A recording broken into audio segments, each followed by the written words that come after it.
It's really hard to use the same quality definition that we've been using for AVC. For this new generation codec, I'm counting HVC, VP9, AV1, etc. There should really be more aspects to it, to just a resolution. I like to introduce the three aspects of quality: the spatial, the temporal, and the spectral. The spatial is the just increasing resolution, which is the normal quality metric that we've been using so far, more or less. Then there is the spatial, which is increasing the frame rate. The higher the frame rate, the better the image for the viewer is.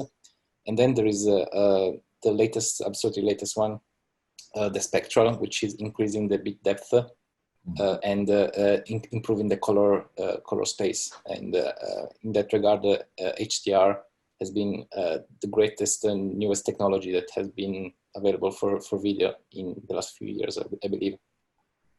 And I think bit depth is very important, as you say there, because the more bit depth you have to work with, the better off you are from the standpoint of actually perceiving the differences between shades of black, etc.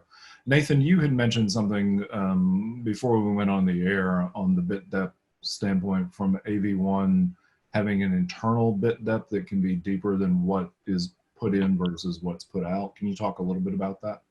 Yeah, just briefly. So, a lot of the quality artifacts that users see, right? They might see some very low contrast area with banding. There's the famous Game of Thrones scene, but I've also seen it in plenty of sort of sky scenes.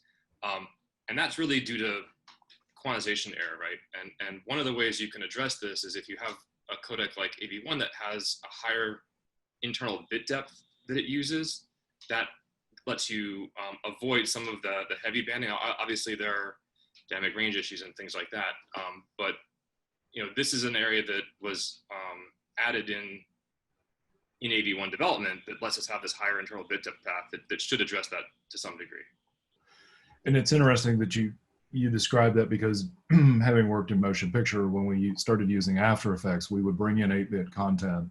We would process it at 12-bit because concatenation issues and the like, and be able to spit out something that was 8-bit that still had a better perceived quality. So that's really intriguing that that's built into the codec itself.